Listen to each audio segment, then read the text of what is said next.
On today's episode of Don't Blame Me, we have Hannah Hart, and we've got 2 calls about porn on this one. So if you had some feelings about the call, about the episode with Taylor with lots of porn in it, get excited because there's even more porn in this one. And we also have somebody who's calling in about a change of life situation with breakup and job and having to move back home and figuring out how to start over again. So it's a good one. We talk a lot and there's a lot of porn. So, I mean, there's not porn in the episode. We talk about porn. That'd be weird. Keep watching.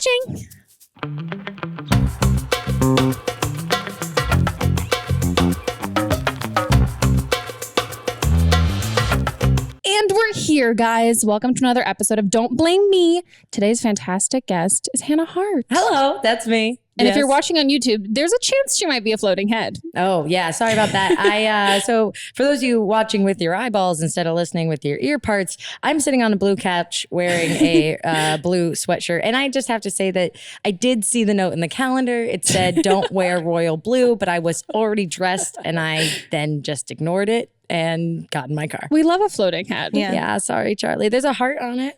This is actually my cute. sweatshirt. This is a Harto. Yeah. Oh, no. Oh, my God. Promo that. I should have worn my own shit, too. Yeah, I just kind of like it. No, that's good. I really like it. I was going to say it's cute. Where'd you get it from? Well, you can get it on Amazon.com/Hannah Hart. I feel like, look, I just met you today and I didn't know anything about you, but I feel like our brains probably think really similarly. Well, so already established we both have ADHD. Yeah, I guess that might be it too. It probably is. Our brains are just like, right, because we're both like, what is the difference between this and this? Yes. Let me look this up. Oh, do you have ADHD, Melissa? I do not. That's why she does what she does, because she can keep me on track. Does your partner or your boyfriend? Or? No. He's like very calm. Does he understand it? Does he? Fully. Okay. He's also very understanding of it. And will like if we're getting ready for something and he knows like it's early in the morning, like it hasn't kicked in yet, he kind of just like follows me through my routine. And so we just went to a wedding and I was like getting ready and he had like packed my purse for me and like brought my shoes into the room, and as I'm like, I didn't even realize he's like helping me put my shoes on into all of this stuff, and you're like, oh my God, we're leaving on time. Yeah, exactly. This is amazing. And I was like, this is so great, go me. And he's like, yeah, I did a lot of that. So I think it's really important when you are in like a committed relationship with somebody and you have something like ADHD or depression or anything like that, to like really have conversations with them about it. There's a great book called Driven to Distraction, which is about it's for adults with ADHD, and it talks about factors like your finances, your relationships, like all the aspects of it. Because I was diagnosed as a kid, but we didn't do anything about it. Yeah, same. I just like, and then as an adult, I was like, I think something's not right. Yeah. So what's this podcast about? Oh my God, good segue. Well, this is an advice podcast, and people call in and they leave us voicemails and they tell us things about their life and we give them some advice. Holy shit. Yeah. So don't worry. And they're also not on the phone. Like we don't call them back. So you can be harsh, which I tend to be. I'm very tough love. And as I've been, I don't read like we have like transcriptions of the calls, but we also have like summaries. So I just read the summaries when we like go through and pick questions for this. And I would just like to say, based on some of these summaries, you guys are being a little savage to me because everybody's like, I know what you're going to say. You're going to say dun, dun, dun, dun, dun. And I'm like, well, first of all, fuck you. Right. Not always going to say that. And why would you call if you already know what she's going to say? Exactly. I hate when people are like, well, okay, don't say this. I'm like, well, I mean, you think that's probably true. That's fine. You guys' strategy for your listeners is negging them. Well, no, it's being real. Being super real. Yeah. Like if your friends won't tell you the truth, like I'm here to tell you, like I will tell my friends still only come to me for advice like in selective specific situations because like, do I want to hear what she has to say? I'm a big fan of the unsolicited advice and opinion. And this time it's solicited. Yeah. Exactly. Yeah. Thank God. There's another podcast I heard of for the first time called Don't At Me, which I was like, that is a brilliant name for a podcast. Oh, that's so funny. You know, which is like, I'm going to talk. Here's what I think. Don't at me. I love that. And another great podcast is Analyze This. Hey. I've heard of that. Yeah, it was really good. Today's episode, we actually just released a new one, is all about bisexuality. Oh, cool. And I think it's one of the best episodes we've ever recorded. Awesome. Amazing. Yeah. So you guys can check that out. It's Analyze This, the self-help podcast that just can't help itself. Good tagline. Thanks, bruh. Oh, fantastic. If you guys are new here and you haven't subscribed yet on iTunes or SoundCloud and all that stuff, you go to don'tblameme.show. You can check that out. And if you want to call in for a future episode, you can do that by calling the number 310-694-0976. Love Was that it. too many numbers? No, that was perfect. Wow, it felt like a lot of numbers. Is it .show SHO or SHOW? W? Huh. I wish it was .fushow. Oh shit, Melissa. Oh, wait, I forgot to introduce you. But guys, yes, if you're not watching on YouTube and you can't see her pretty face, what the fuck are you doing? Hello. It's still my favorite comments. You guys are still constantly like, she's so pretty. I think we've established we're both very into giving unsolicited advice, and now we get to give solicited advice. Yeah, baby. It feels good. Feels good. I love it. I love it so much. Big fan. Also, a quick disclaimer. Sorry. Yeah. Don't blame me. That's what it is. Don't blame me. That's exactly. the name of That's the why. show. Oh Yeah. man, you guys know that Taylor Swift song, Don't Blame Me. It came out after, and people were telling me, they're like, I'm pretty sure she must listen to podcasts. I'm like, she definitely doesn't, but it is nice. Taylor Swift, if you're listening to this podcast, good on you. Hello, hi, Hannah, big fan. What's Give up? us the rights to your song for a theme song. What's your rating? No, Cunty, swearing. cunt, fuck, Yeah, shitty, titty balls. So you're Once you explicit listen, too. yeah, once you listen to the questions, you'll be like, Love okay. it. Yeah. Okay, cool. We talk about foreskin a lot. Oh, yum. Everybody's favorite I don't know. Is topic. that the heterosexual reaction to No. foreskin? No, Nope. it's You don't say yum. no, Nope. you I whatever don't even you're say yum dick. Like, yummy dick. Yum dick. Yum. yum dick. I mean, some people do. Some people do, yeah. Some people do. I'm and no hate, don't blame me, but I'm always so surprised when somebody's like, I love giving a blowjob. I'm always like, huh, I do. I love giving a blowjob. Yeah. Boom. Huge fan. Yeah. wow. Yeah. Yum dick. Yum dick. Well, let's play the first call, guys. Hey, Megan. So I'm 20. I'm a junior in college this coming fall. Super excited. So I've been thinking about something for I guess a year now, and I haven't said this out loud to anyone. So I kind of wanted to ask you because I don't have a sister. But I hear it. I have two brothers, and I don't think I could ask either of them this. So I watch porn and I masturbate because I don't feel like I have to go to a man, to have my needs taken care of. They just don't.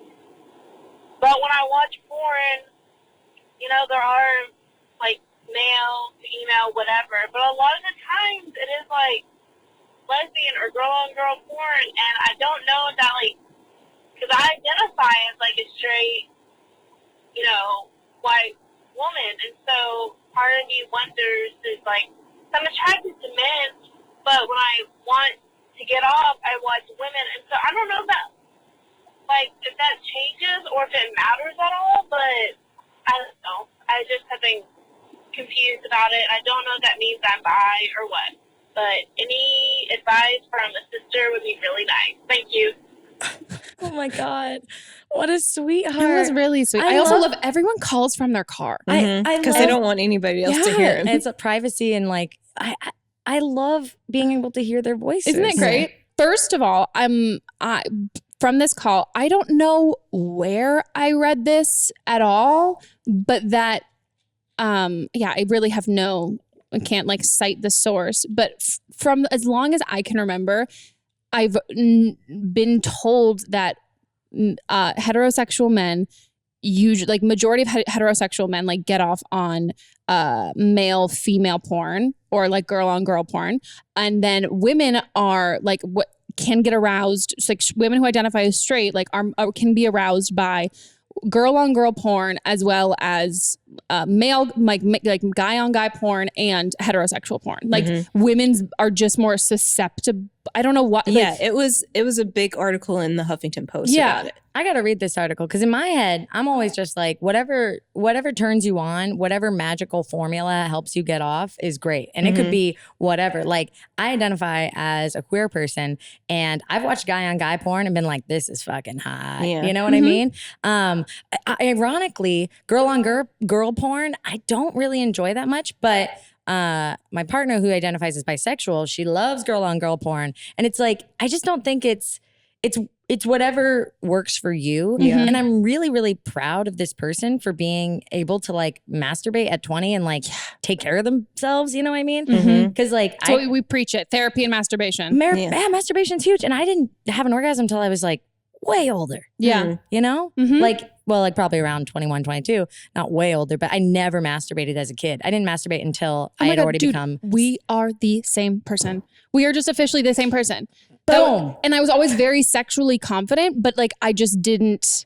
I know that's a lie. I was never like pressured into feeling like I shouldn't be sexual. Like it was very encouraged. I would say potentially overly encouraged in my life. And so I think that for me, I had a big issue with. I had more of an issue of like seeking attention and validation from people, and not more about that than like my own than like pleasure where or whatever. you were in the experience. And so I think like where she's at is amazing, because it took me so long to be like, oh yeah, wow, I don't need a partner to get off or to have like sexual satisfaction at all. Like that's not necessary. It's not a necessary thing. It's such a benefit to masturbate, because then when you do start having sex with a partner, you can tell them what your body is all about. Yeah. Like otherwise, If you don't know yourself, how will they know you? right. And then and that can make you feel really like insecure and shy if you're trying to discover yourself with another person. Like that's a lot of trust and a lot of communication. So sometimes it's just kind of like, why don't you just go figure yourself out and then just tell me what you like. And so much of like the female orgasm is mental. Like you can like will yourself not to come, like as a girl, like 100%. Whereas like guys are being like baseball, like my naked grandma, like literally like my room. I always like say this, like my friend, like literally she's like, oh, I can't come if my room's messy. Like even if I'm like, she's like, if I'm not at home and I know and I'm thinking my room's not like my room is messy. So I think like if you at least for me, like I didn't have my first orgasm ever with a partner. Like that was like, I did that on my own, because there was no way in hell I was ever going to be comfortable and relaxed enough to like have a sensation or a feeling that I've never felt before in front of somebody else. Like I'm like, no, let me like figure out how to do this on my own. It's like, I don't know. It's like learning, it's like memorizing French and never saying it out loud. And then like, I'm just going to speak French to a French person. You're like, no, I'm going to research. That's Do you a know good what I mean? analogy. That is a good analogy. But like, you don't want to ever like, you're like, this is embarrassing. But then Like I you'll be can like, think about it as much as I want, but like, I don't know. I've never said this word out loud. Parlez-vous. Exactly. Like what the fuck? Yeah. Okay. So it seems like her question though was, Is that normal? is that quote unquote normal? Yeah. Does this make me gay or bi or what? What does this mean? And, you know, I guess from my perspective, I would say it can mean as much or as little as you want. You know, there is, porn isn't another person. Yeah. So you're not falling in love, right?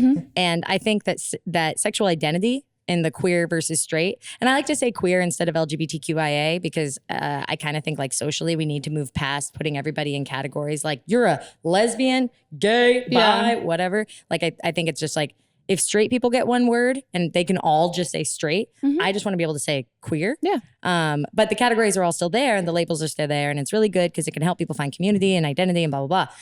Anyway.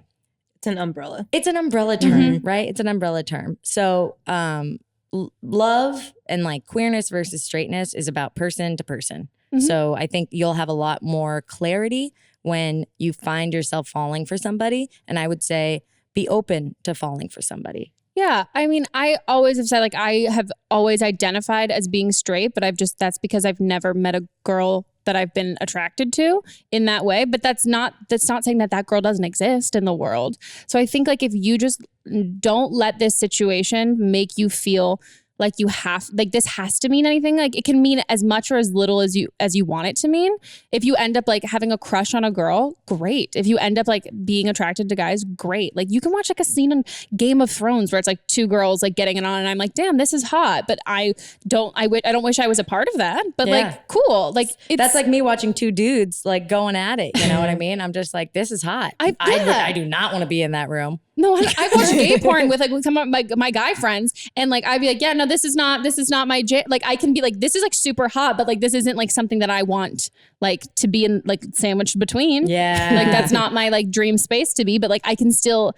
Also, when I think there's something, especially with porn, I think there's something to be said. It's so not about like gender as much as it is about like sexual acts. Yeah, it's but I'm about like, power. who cares that it's like a woman? Like if you enjoy when someone goes down on you, you see a woman going down on another woman, like that's the same thing as a guy going down on a woman. That's what that Huffington Post article was saying, is that a lot of straight women like lesbian porn because they focus more on going down on women. And so a girl it's getting about like railed. The girl's needs as opposed to Which is hot. Yeah. It's like that's why they have those like porn calendars of like guys cleaning for like women to be like, this is the housewife's like dream porn. I'm like, wet. like literally. No, honestly, no, that was literally my weekend. Mott's had friends over for a football like party thing, and Game day. Oh yeah, literally. And so I came home and the house was perfectly clean, and I was like, what? And he was like, yeah, no, it was like great. Like I told everybody, I sat them down. I was like, the house is very white. He's like, I sat them down and I was like, you can have no colored food. There is the only thing you can have in the living room is beer. All of the colored food needs to stay in the dining room, kitchen area, pizza, wings, all of that. Like everyone has to use coasters. And I'm looking at me like, I'm wet. Like take me now. Like this is like literally, I am so turned on by like you being like right now on this clean and couch. He's like, and I cleaned up the whole time. I just like, as people were watching the game, I like picked up after them and I did that, took the recycling out. I'm like, say recycling again. Oh my God. I love it. So good. I think the moral of this story for you, caller, is don't let it mean anything unless you want it to mean something. Yeah. Get off how you want to get off. Get off how you want to get off. It's better to get off than to not. Wise words from me. Better to get off than to not. Title the episode. Get off. Get off. Get off. Get off. Let's go on to the next one. This is kind of a response to episode 30 with Taylor. But also I have a question that I want advice on. So there was a girl that was upset about her boyfriend watching porn, and I've been in kind of the opposite situation. I kind of wish my fiance was watching porn and taking care of himself sometimes, because I feel like he relies on me too much for sex sometimes. So that leads me into my question for advice. So I'm 24. I've been with my fiance for a little over 3.5 years, and we're getting married in December. And I love him so much, and we work really well together, but we do have some tension around sex sometimes. I have like a weird libido, I guess, and it's pretty low. And I do want to have sex, but it's just not really that often, at least to him, or I guess in general. But my fiance wants to have sex a lot more than I do. And it's hard because I know that he has like sexual needs, but also I don't feel like it's fair if I have to have sex with him if I don't want to. And sometimes he really pressures me to. I've seen a doctor about my libido being low because I think it's weird, but she dead ass told me that I should leave him because I need to like have sex with other people, but I don't want to do that because I love him. I'm going to marry him. Like, I think that's weird. But there are some factors to this that could be relevant. So he's actually the first and only guy I've ever had sex with. And I mean, sometimes I think maybe I should have had sex with more people, like in college or something, but I really love him, so it doesn't really matter to me that much. Also, a lot of guys I dated before him have dumped me because I wouldn't have sex with them, so that could have hurt my sexual self-esteem. And also, I don't get off every time I have sex with my fiance, and he'll go down on me sometimes, and he's really great at it, but that's not all the time. So I guess my question is it normal to not have a big sex drive?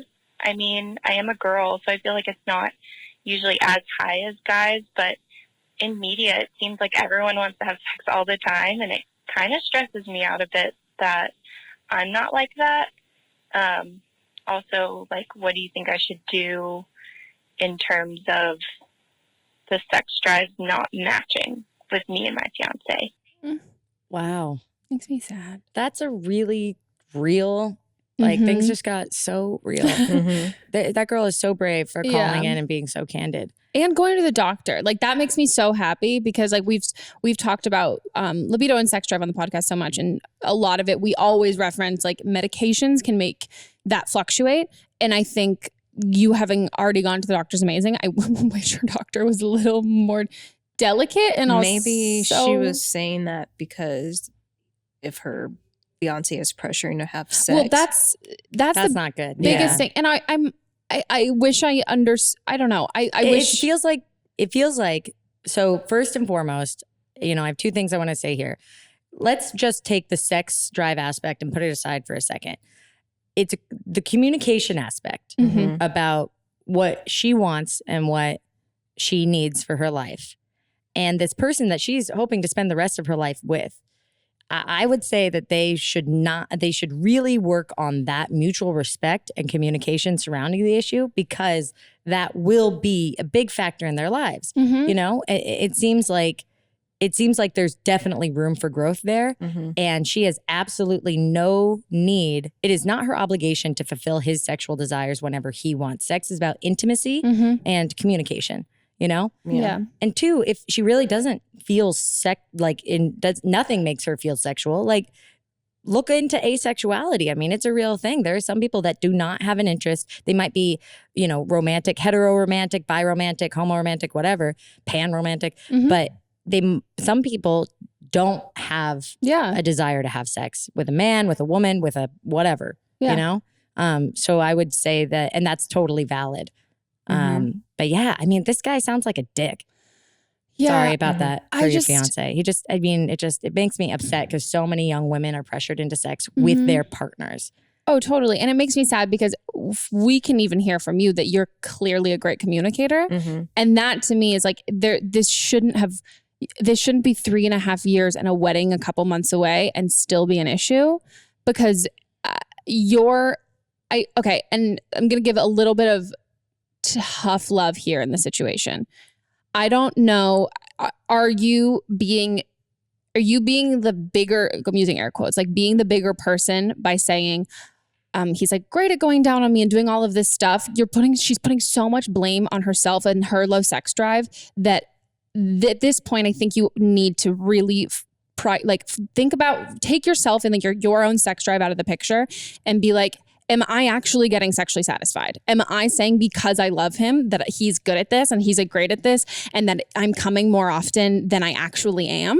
Because I mean, my sex drive is so much higher when I'm with a partner where I'm enjoying myself. Like my sex drive is not nearly as high if I'm like with someone and I'm not getting off. Yeah, you're not going to want to have sex with someone that you don't feel respected by. 100%. And if the goal is his finishing and not mine, and also, okay, I've recommended the book so many times. Like, she comes first. If he's not going down on you every single time you are having sex, what? That's, and if that's something that you want, if it's not something that you want, but if there is if this isn't as much about, I don't know, I have a really hard time with anything in general of somebody else prioritizing their needs and their comfort and being okay with that being the opposite of what you want. Yeah. So it's like when someone invites you to a party and you're like, I really, really don't want to go to the party. They're like, but I really, really want you to go. You're like, so you want me to go bad enough that you don't care I'm going to have that I'm not going to have a good time. Yeah. It's like the want versus need question, because if he needs to have sex so often it's making you uncomfortable, that's not right. That's not right. I don't know if this guy is if he's just a young man, he just really wants to have sex all the time, fine. But that's not food, water, shelter. No. That's not a need. Also, and this girl is my heart breaks because there are women that get jealous if their boyfriends watch porn. Yeah. But she is so desperate for a compromise here. Yeah. You can hear that she is desperate for a compromise, desperate for a solution. And she's like, maybe you should just masturbate. Maybe you should just go watch porn. And at that point, when someone's suggesting that their boyfriend go masturbate because they have to have sex with them so much, dude, that's not cool. No. That boyfriend's not being cool to you. No. And also that to me, I'm like, if he's not watching porn, that you can still be objectified in a relationship. You don't he's using her as the porn. And that to me, I think that can be you can find that hot and sexy if your boyfriend's like, no, I really want specifically you. But then if you have to be an unwilling participant, that's just control in a different way. That's him masturbating with your body. Yeah. They've been dating. He's the only person she's ever had sex with. This is clearly something that is very present in their relationship. It's a lot of pressure. And there's a lot of pressure and they're about to get married. sweetheart, if you're listening, I would caution you to really take yourself seriously and validate that this is an important factor in your relationship and hit pause. Be like, I can't spend the rest of my life being like somebody's, like, if you feel like you're a sex doll. Sorry, that was really mean. Fleshlight. Because I've had friends who were like, had relationships with kind of shitty dudes, but nothing that this guy's shitty, but like who, effectively they just felt like a rag doll. They're like, great. Yes.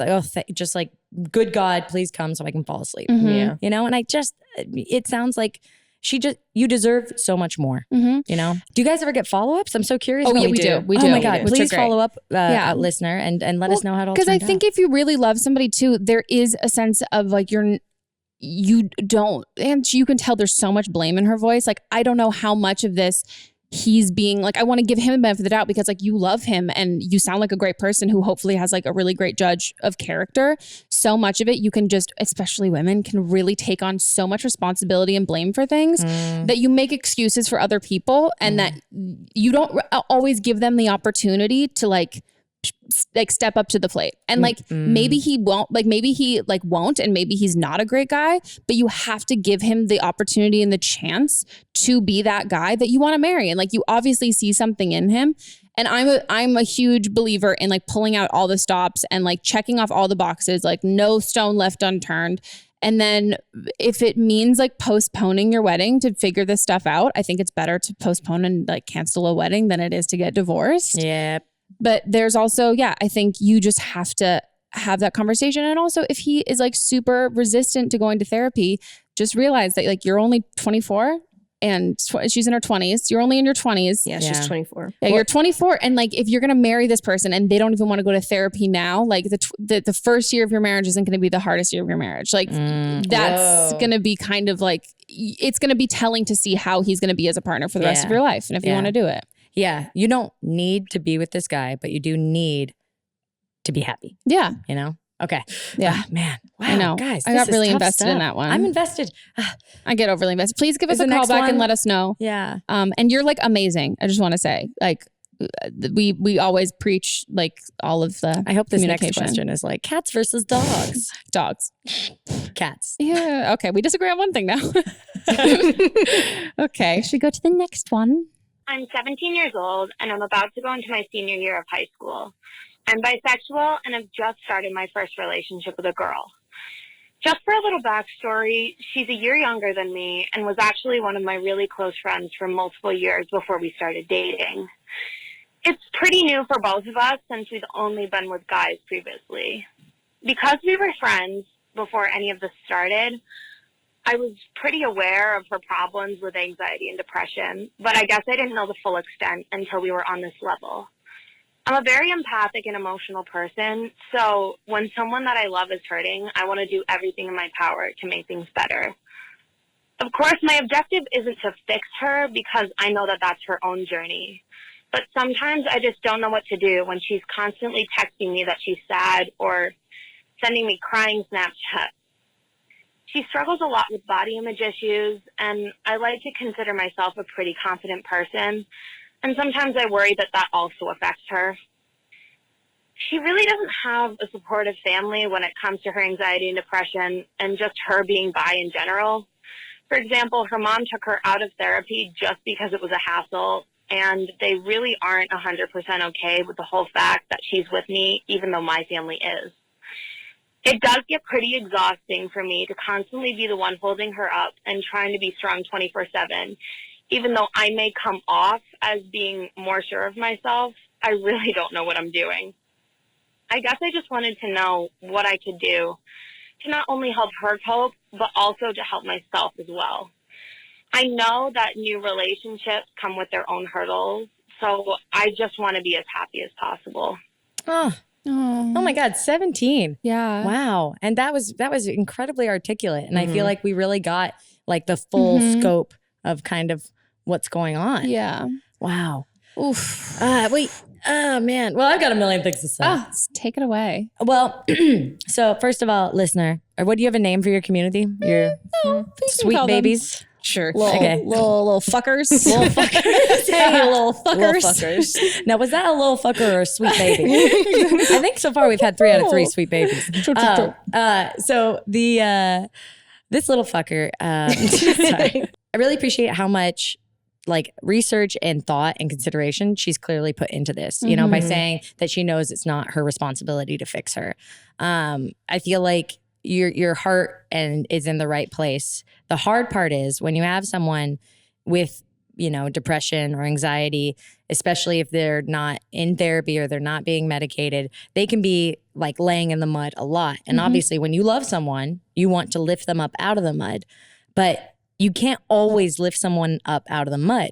So what happens is you actually just end up getting pulled down too. Yeah. Right? Because it's exhausting. You only have so much physical, mental, emotional energy. So if you're pulling them out of the mud every single day, eventually you're going to start to sink too. Right? Yeah. So something that I have chronic depression and I am like, I've got everything I want in life, you know, like I love my job. I love my partner. I love my home. I have a great therapist. I've got all my drugs right as rain. I feel really good. Yeah. You know, that being said, I still have major depressive disorder. I have my predisposition chemically is to always just kind of tilt. So my fiance, didn't know what depression was when we first started dating and didn't really like understand. So she very much was always trying to help pull me up in my lows. And I would say, honestly, I what is going to be most important is for you to take care of you. I'm not in a good place right now. I'm in a really low place right now, but I want you to have a good day. Yeah. And that was really hard for her to make the decision to like go work out or go to dinner with friends or something. Cause she's like, well, you're in crisis. I should be here to help you. The reality is it's not an illness. I'm not in crisis. There's no cure. It's my life. And I have to learn my toolkit for dealing with it because it's always going to be here. And it gets really tedious, you know? It's like if you accept that there's not something to fix, then also accept that they're not in crisis. You'll know when they're in crisis, you know? Yeah. And if every day's a crisis, then they need real help. Yeah. And I mean, we are exactly the same person. So I think this is something, but this is something that I have had to like go through the motions and deal with like every relationship I've had of being like, if I'm like just like having a low day or whatever, I'm like, first of all, if I'm telling you I'm having a low day, like cool, great, leave it at that. Like I don't necessarily, if I want to talk about it, ask me if I want to talk about it. Like there are certain, and I'll get into like what I would say, these specific advice, but like in my personal experience with it, it's a learning curve with somebody where there is also this feeling of you have to, like exactly like the same analogy, like you have to learn how to pick yourself up out of the mud. And for so long, so many, especially kids, I think, who deal with mental health, and I mean, everyone has mental health, but like everyone who's like dealing with struggles and stuff like that, if you don't ever learn, I didn't ever learn how it was my responsibility to like trudge through and pick it up, as opposed to like investing in whether it's things or people or activities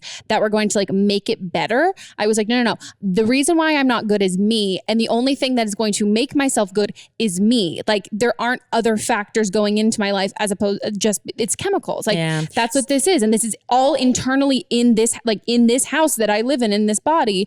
And when you're in a relationship with somebody and somebody is just like desperately trying to make you feel better, there's also like make it better, not even make you feel better, make it better. There's a frustration, at least on my end too, where I'm like, okay, this is a forever thing. And like, if you're trying to fix me, like this is me. Like, I'm not broken. Yeah. This like, is the shape I'm in. I know that this isn't fun for me more than it's not fun for you. So just know like, this isn't something that like I'm going to grow out of. And like, this is something that I need you to deal with just as much as I'm having to deal with this kind of stuff.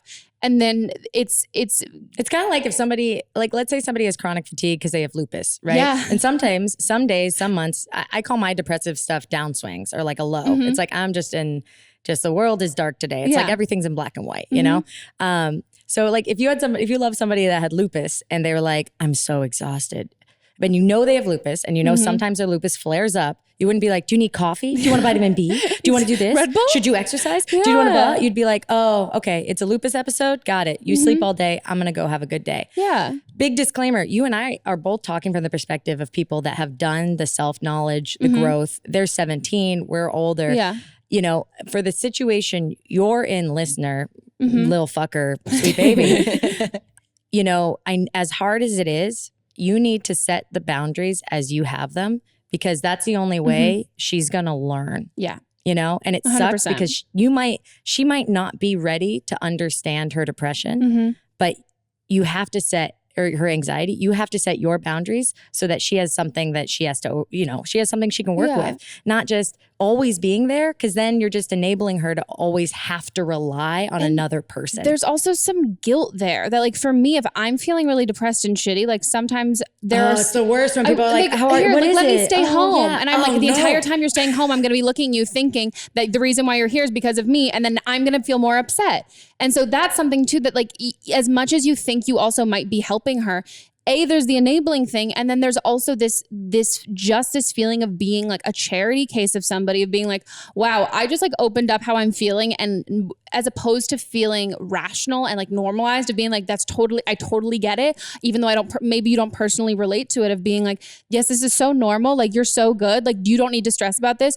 As treating it like this is this huge, massive thing. You're like, oh wow, so I'm not normal. So this isn't like what is happening here. I would say my advice, and this is something that it's so funny, the guilt thing too, because my like God. every time I'm in a really like low place, I'm always just like, honestly, it's best for me to just kind of socially isolate right now. Just sometimes it's like, I just need to be Hannah on Hannah. And because I just can't carry the weight of like, I don't know what I want for dinner. Like, you know what I mean? Exactly. And like being like having a responsibility to somebody else, and of being like, I don't want to really talk. I don't want to do any of this kind of stuff. And like, I'm going to feel even more guilty if I'm not being a good like communicator, because you are being generous with your time and your energy. And like, I feel like an asshole because like, I don't want, like, it's like I thank you for the gesture, but like, I'm not going to appreciate it right now. It's like the chronic like fatigue analogy where the lupus person's like, oh, this coffee. Thank you so much. Like, yeah. Oh, I love it. Yeah, let's go to a movie now. Yeah, and it's like, all they want to do is sleep. You feel bad, but I think, and a system that I've gotten really great at with my friends and my boyfriend, and is the automatic go-to response when one of us comes to the other, whether it's like text, phone call, or in person, saying that they're feeling a certain type of way. We always check up on each other and be like, hey, how are you feeling? If I can tell you're not going to say something. But then it's always like, what can I do? And it's not, here, let me like fix this. It's like, what do you need from me? And like, is it that, do you want space? Do you want to hang out? Like, do you want, like, just tell me what you want from me, because then I can be the best. I can attend to your needs, because also sometimes it's kind of like love languages. Like, sometimes what you would want if you were in that position is not what that person would want. Yeah. So if I'm like feeling really depressed, some days I like really I was like, you know, I just honestly, like, I don't want to talk about it, but like, I want you to come over and I want to just like watch like the Great British Bake Off for like 5 hours and like not talk about my feelings. Yeah. Or it's, I want to kind of go dark for a week, and I want to know that my anxiety brain is going to be turned off, because I know that you're not mad at me and you're not going to be upset that I'm not responding. Like, this is the kind of stuff that I want. Or I just want a hug. Like, I want to talk about it. But offering just to be there in whatever capacity that is, I think is the best thing that you can do, because it's the most productive thing you can do. To the extent that it's okay for you, because we're both speaking from the perspective of the girlfriend that we're discussing, but from her perspective, the listener's perspective, you are totally justified in drawing the line as to how much you have to give. I really, it's best if you look up advice for partners of people with depression or of this, and your girlfriend might not be in a place in her life where she's going to understand or respect this, but it's not her life, it's yours. Yeah. And it sounds like you can't be somebody's comfort all the time. God, I'm so happy we're not 17 anymore. Oh my God, it was so rough. Oh God, guys, you know how they say it gets better? That's just the facts. It gets better, but then it gets worse, but then it gets better, but then it gets worse. And it just gets like, different. Okay, yeah. The entire time. Ebbs and flows. Ebbs and flows. Like my vagina right now. Someone remind me to change my tampon later. Okay. Please do. We're breaking after this. So. Great. Cool. Are you grossed out now? I hope that helped everyone. But yeah, and I think, again, I know she's not in therapy right now, but I would also suggest to her, if she's interested, then there's lots of like free websites and apps and things. And thankfully she's young, and school counselors and all that kind of stuff. So just because your parents won't pay for therapy. The one thing you can't be is her therapist. Totally. And also not being able to afford a therapist, especially when you're under 18. There's just a lot of resources and things. And so even the LGBT center, if you're fortunate enough to live in a community that has one. Mm-hmm. Well, I hope this helps. Okay, guys, we are going on to a break. Oh. And we'll be right back.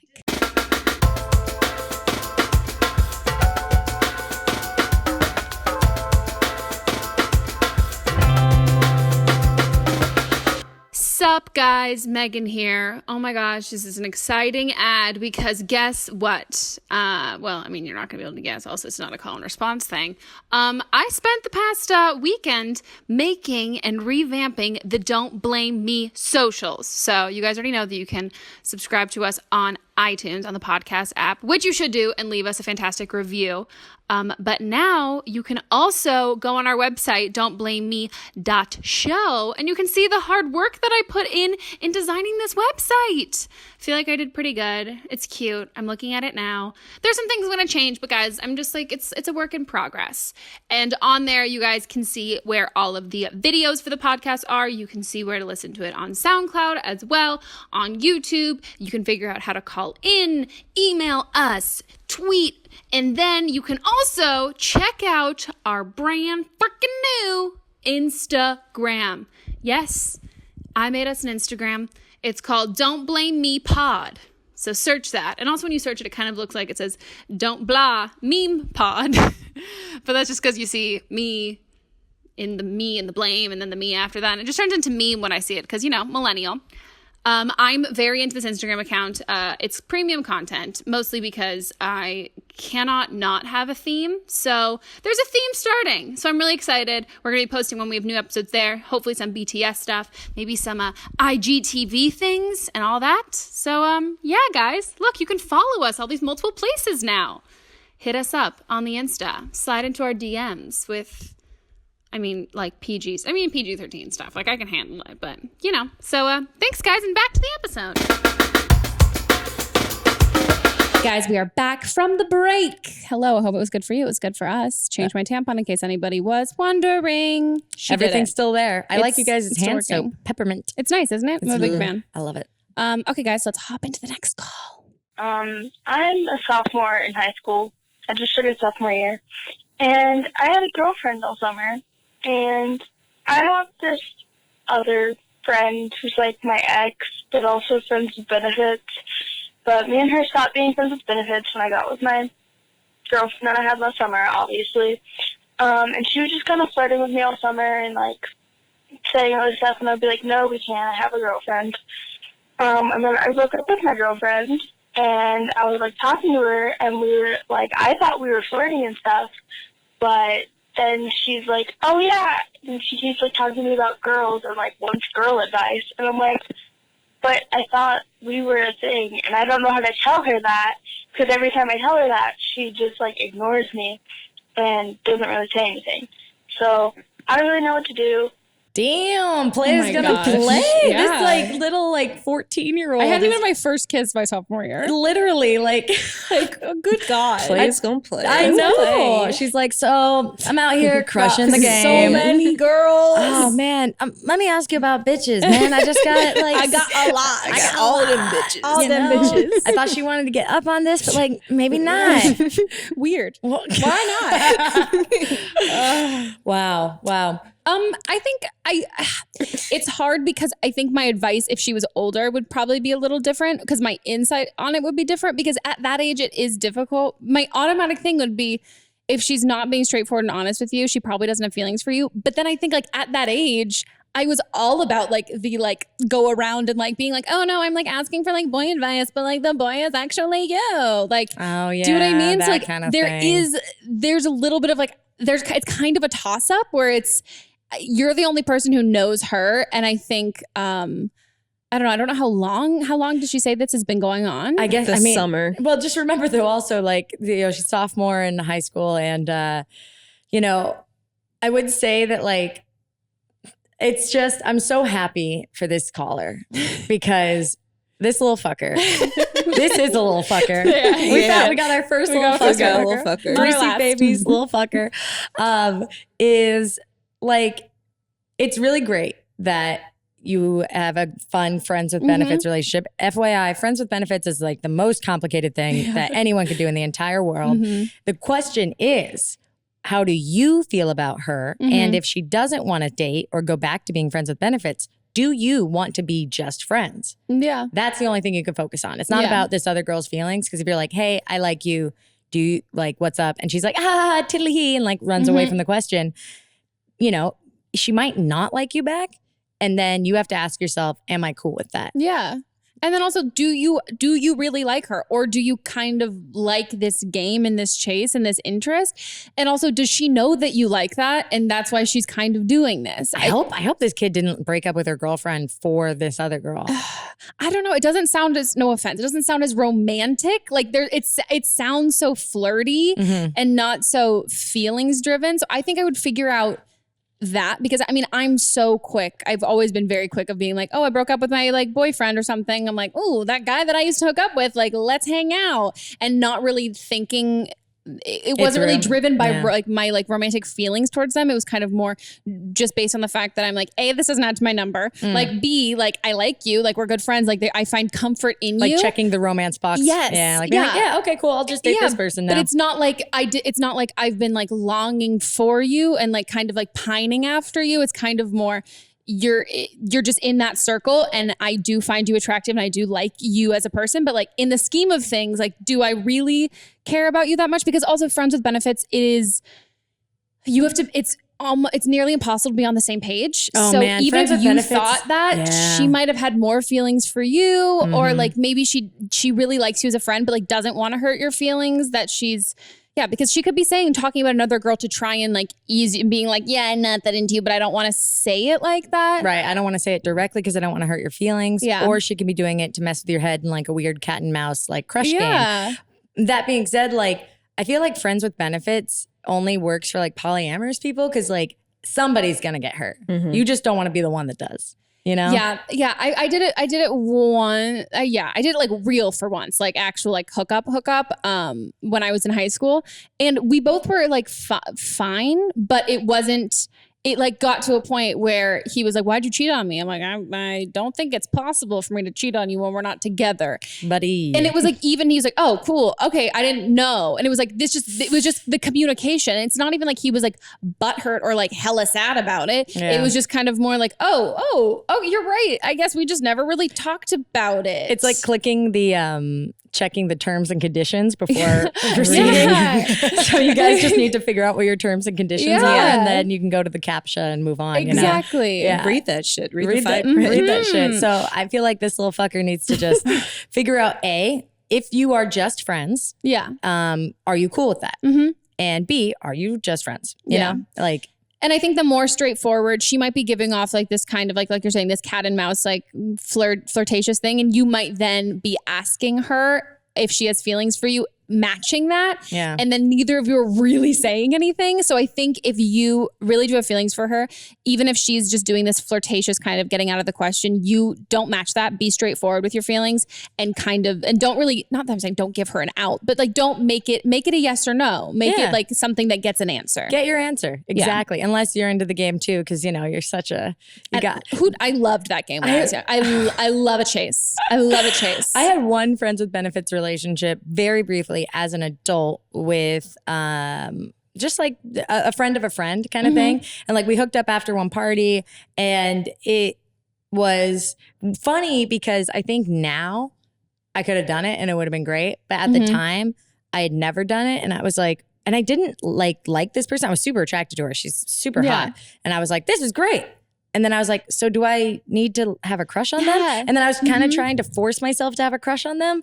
And they were not interested in me dating wise, just they were down for the hookup. But then I don't think I was as evolved in that. And I was like, And it was funny because I didn't even have a crush on her. Well, I think we're really trained to associate like intimacy with romance and feelings of like towards the other person, not just like I'm getting mine, you got yours, I respect you, great. Yeah. There is a feeling of like, there is that pressure of being like, oh, I'm supposed to like really love you and this is supposed to make the chemicals in my brain explode and it's like Sims and woohoo and now I want to have your babies. And you're like, oh my God, if I don't want to have sex with you for the rest of my life, what's wrong with me? What's wrong with me? Yeah. I wish I could go back in time and be who I am today because obviously I can't anymore because I'm in a committed monogamous relationship.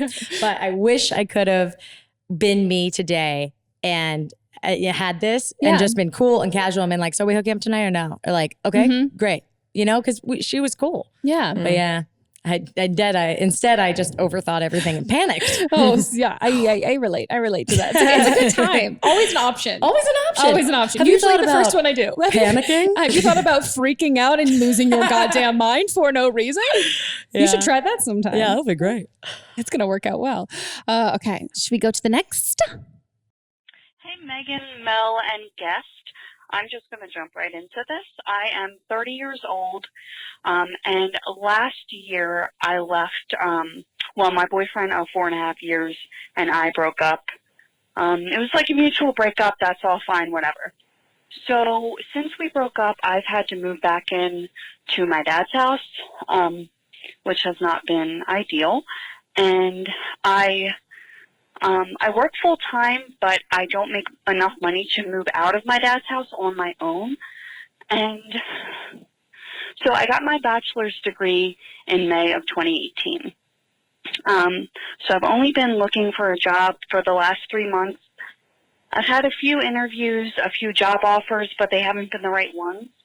And I know it's so dumb because I've only been looking for a new job for 3 months, but I feel really discouraged, and I just kind of, I don't know, I'm having a harder time with this than I thought I would, and I'm not even sure exactly what my question to you is. I just feel like I need maybe encouragement or advice as far as how to keep moving forward with this. The situation living with my dad and his girlfriend is not the best for a lot of reasons I can't get into, but I'm just feeling really like, I guess I'm telling myself all of this is permanent and I'm going to be at his house forever and I'm never going to find a new job. So none of those thoughts have been helpful to me, as you can imagine. So yeah, any advice or just words of encouragement would be great. Thank you so much. Oh man, sweet baby, sweet baby, you're a sweet baby, sweet baby. Congratulations on being a sweet baby. Oh, I actually teared up. Oh. I did. Well, I just have such like sympathy for that, you know, because I have friends that are in their 30s and like when you get out of a relationship, one of my best friends, actually the co-host of Analyze This, was in a relationship for 8 years. Left and had to at 28, 29 move back in with her parents. And I just saw, and she, now she's out of there and she's moved on, but I just saw how much it like fucked up her psyche and her sense of self and her sense of like time. And it was really, really hard for her. And she struggled to get out of the house again and to get back to independence. She found a place with some roommates, which really, really worked out. That's actually what helped her to get out.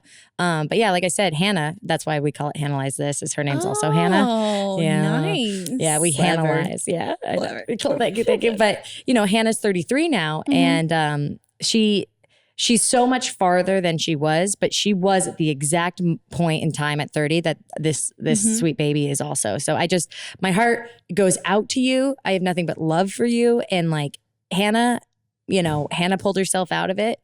And I think that you can too, Yeah. I think, or pulled yourself through it actually. Yeah. Cause it's, you're going to be faced with things in your life that are going to suck at any age. Like there are certain things that get easier and then certain things that get harder.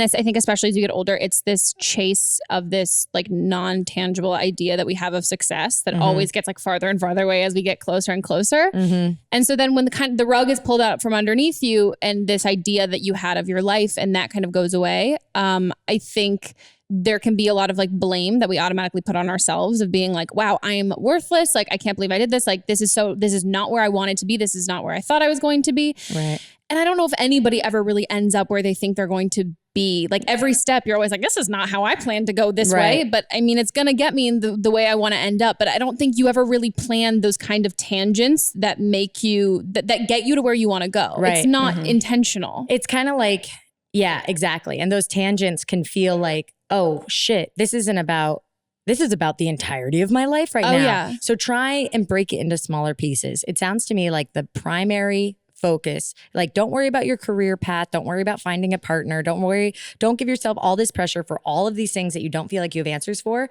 Honestly, just get out of that house. Yeah. Because right now living with your dad and his girlfriend, I can hear in your voice how damaging it is for you. And to find a way, go online, find roommates, get a room in a house, like whatever it takes for you to not be in that environment will make answering the other questions easier. Yeah. You know what I mean? Yeah, no, I very much agree with that. I think start small and tackle things one by one. And for the job thing, Congratulations for having a full-time job, by the way. It's such a hard thing, especially like when it took her 3 months still. Yeah. Yeah. Figuring all that stuff out. That's something that I wish more people as adults talked about.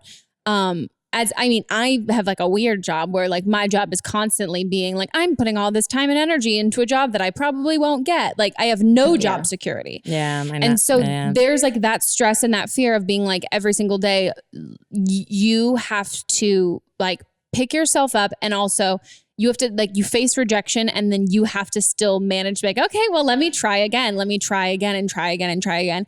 And it's taxing, and it really can take it out of you. But I think if you can just, you just get out of that house, man. Because it's like everyone, you're not so uniquely. The good news is everyone has issues with self-sufficiency, and everyone has issues with how they feel about where they are, which I think is what you're speaking to, which is like, oh shit, is this enough?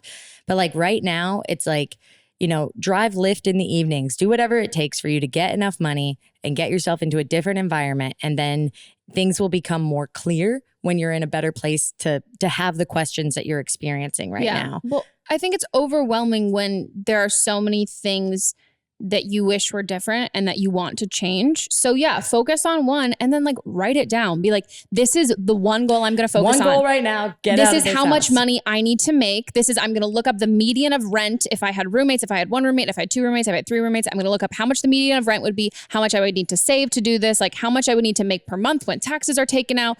How are you going to get that kind of money to do all of that? Focus on those steps, because it's accomplishing a task that makes you feel more in control. And that's the biggest issue when breakups and everything, like when you're in a situation that you're like, I didn't ask for this, and it happens, and you can't control certain things like that. So find the healthy things that you can control in making it feel like I'm putting an effort forth and I'm doing what I can do to change my situation and to change where I am. Yeah. All the while knowing that life's going to throw shit at you, but you just have to devise a plan. Step one, figure out how much this is going to cost. And then okay, cool. So I need to be working this, and this, and I need to do this. And I need to save this much this month. Let me budget how much I'm going to spend on food this month. And then while you're at the house, I think living rent free, hopefully. Yeah, hopefully. And if not, that also kind of sucks. I mean, Hannah lived with her parents, and she was literally it's so kismet. She was this exact age.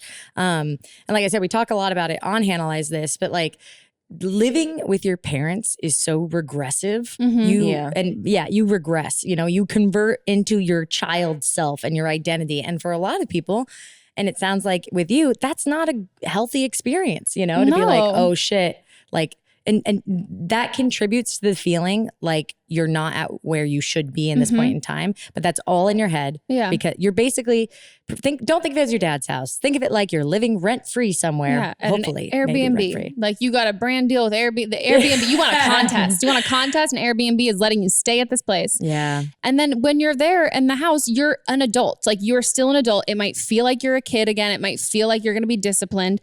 And yes, like hopefully you're living there rent-free and there might be some rules. There's a way to be respectful of whatever said rules are, but like you are not obligated to be miserable and sit with them because like you're not 18. Like you're not a like child. 16. You're not a kid. You don't have to be home on time for dinner. You don't have to watch TV with the family. You're not a child. You're an adult. And congratulations, by the way, on getting your bachelor's degree. That is super, super awesome. My aunt actually got hers when she like turned 40. Oh, wow. So like, just congrats for that. You're on your own timeline in life, and that's A-okay. Yeah. And you know what I mean? Like validate that. Like validate yourself, you Yeah. know? And you're listening to an awesome podcast. That's so cool. Yeah. And find other things that make you happy when you do have to be there. Like maybe there's a specific TV show or there's a candle that you love. Or if there's, I mean, I don't know if you're in your childhood bedroom, but if there's a way that you can just change stuff. Convert it, but like I don't know. Make things where it feels If like she's with the girlfriend, I don't know. I think it's probably they probably are in a different place than you were. But but they just make it so like when you walk in, it doesn't look like your dad's house. Yeah. Don't make it homey for you. Yeah. First of all, congratulations. You've had like several job offers and you've turned them down because they weren't right for you. And I think that's awesome because that means you're not settling for something. When I graduated from college, my plan was to go to dental school and I was just like, nah, don't want to do that anymore. So I did move back in with my parents and didn't settle for something else that I really didn't want.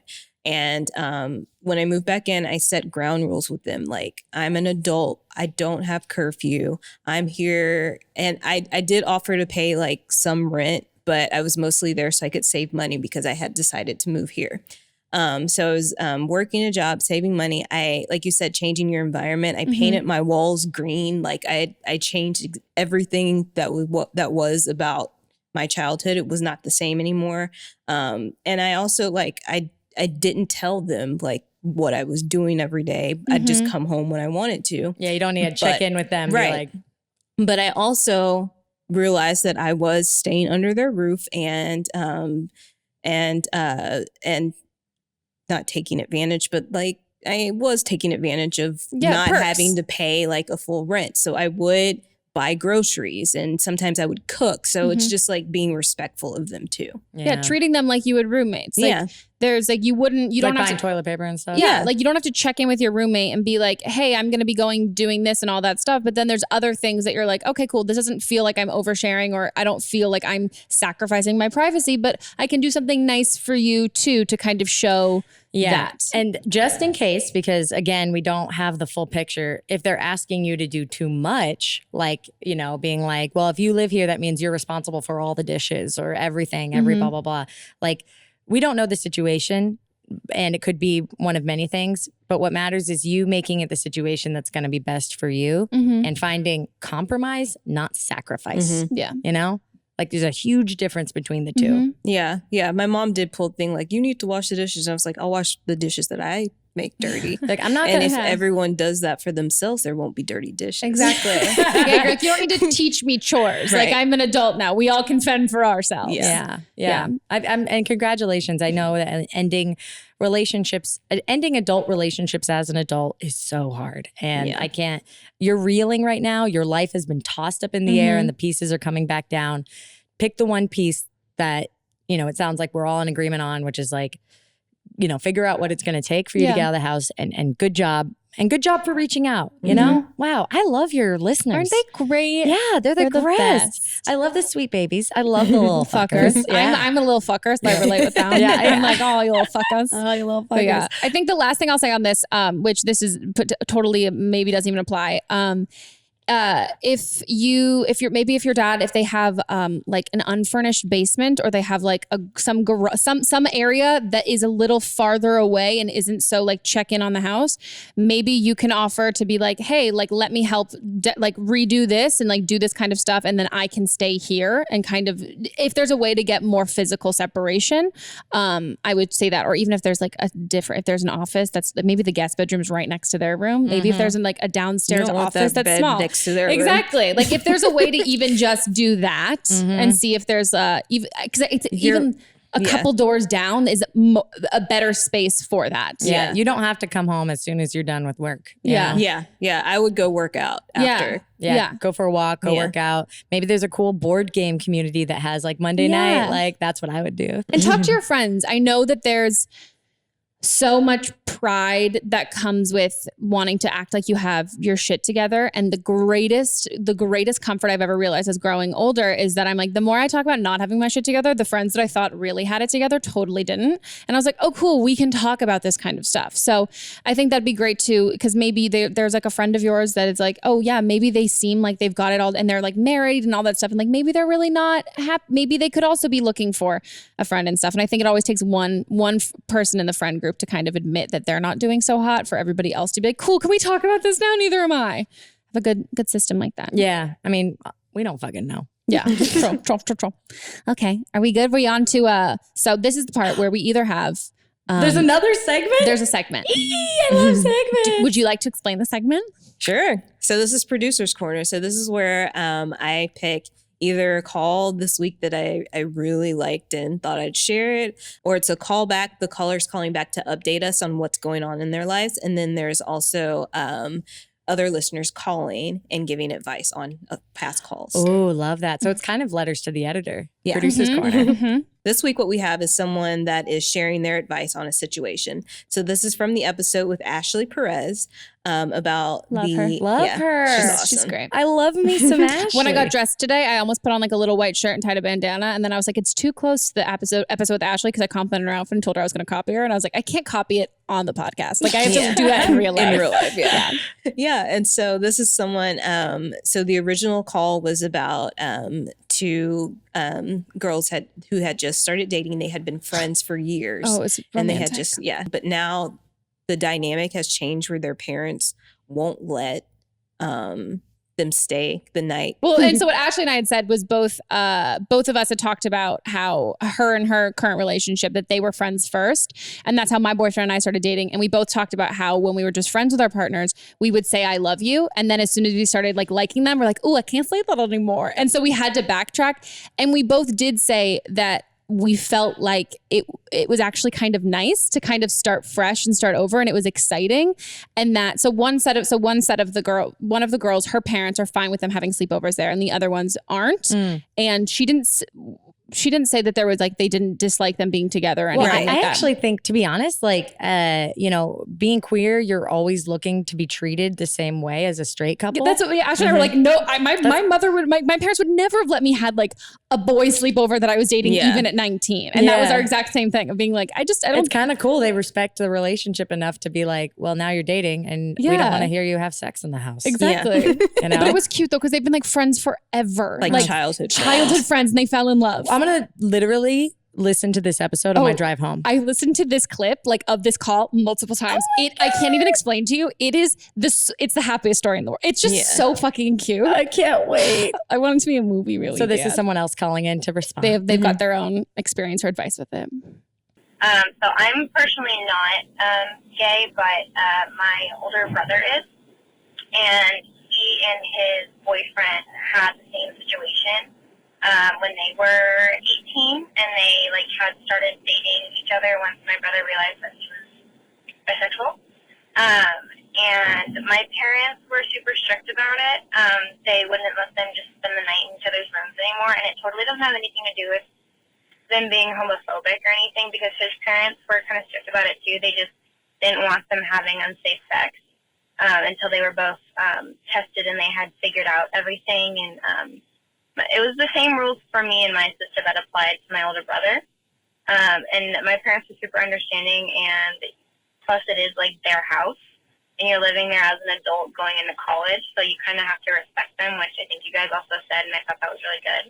But from like an outside perspective, who's like still like involved in a similar situation, like watching as like a sister, I think it was like the best decision on my parents' part, because it did keep, I think it kept their relationship kind of fresher, and it kept it kind of exciting because they weren't with each other every waking second, and they didn't like get to know each other. And then once they moved in together like a year ago, they've been together since, and I think it worked out in the long run. And my brothers even told me like, oh, it was probably better that we didn't spend those nights together, and that we didn't live together and work together all the time, because mom and dad knew what was right, and now we're getting to know each other even more on a more emotional level.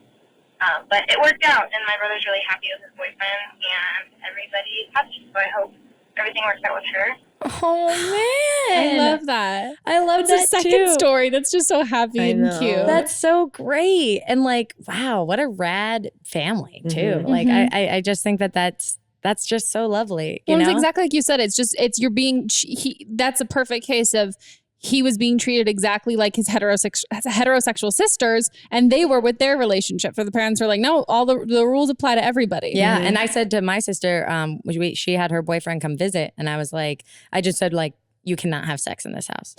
Well, also like, But it's just mainly it's because just gross. Like, you're like, yeah, exactly. That's you're like, my baby. yeah. I don't want to hear you having sex. Or they think that you're going to be doing that. I think that's half of the reason why parents don't want that. It's not like, I think like, yes, there's a part, like we want you to make sure you're safe and all that stuff, but they're like, I don't want, that gets gross. Like if you're going to have sex in your own time, don't have sex here. Yeah, and like, also it's like you don't even have sex at like a friend's house. If somebody's letting you like, well, I mean, I did hook up on my friend's couch once, and then that was really messed up of me actually.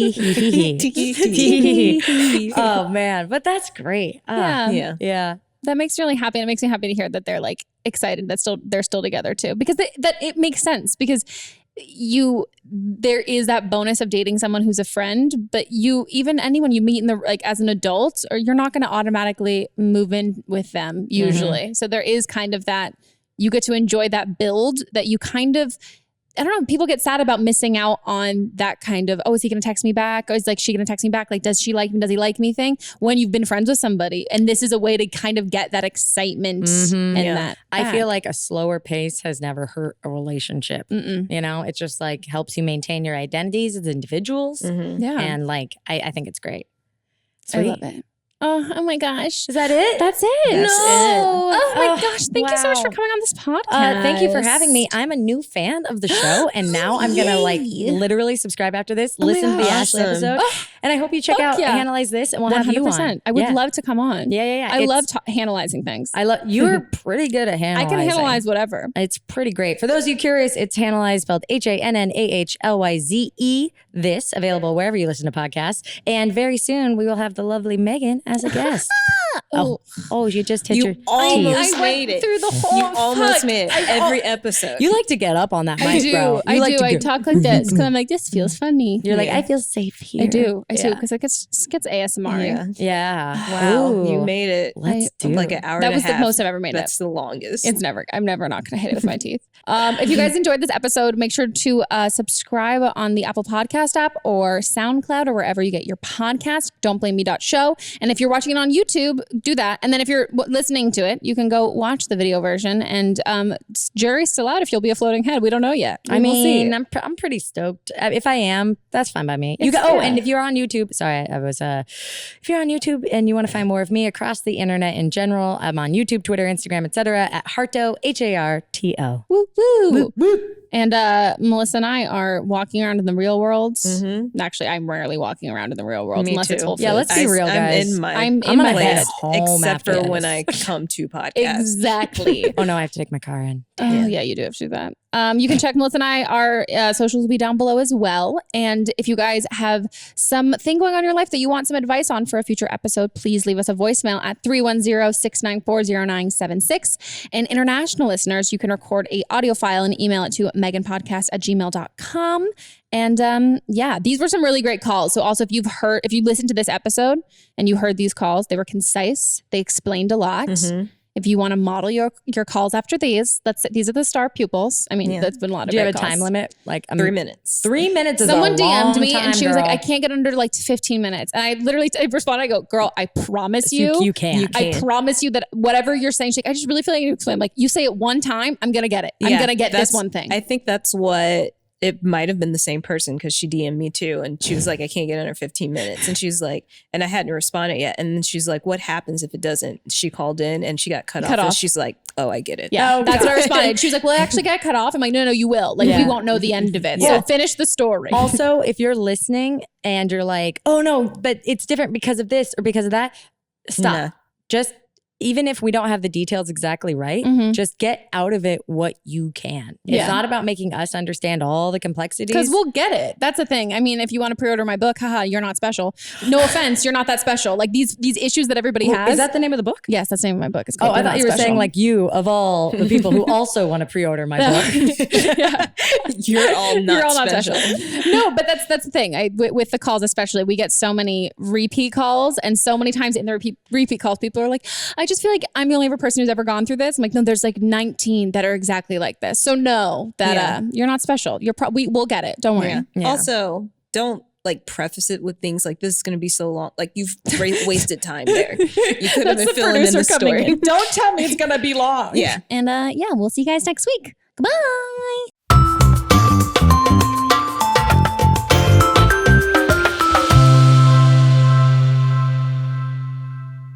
Don't Blame Me is a production by me, produced, directed, and edited by Melissa DeMont. Post-production sound by Chris Henry, production assistant Julie Carley, and music by Giacomo Picasso and Ryan Hunter. I'll see you guys next week, and don't blame me if your life, completely fucks up before then. Oh.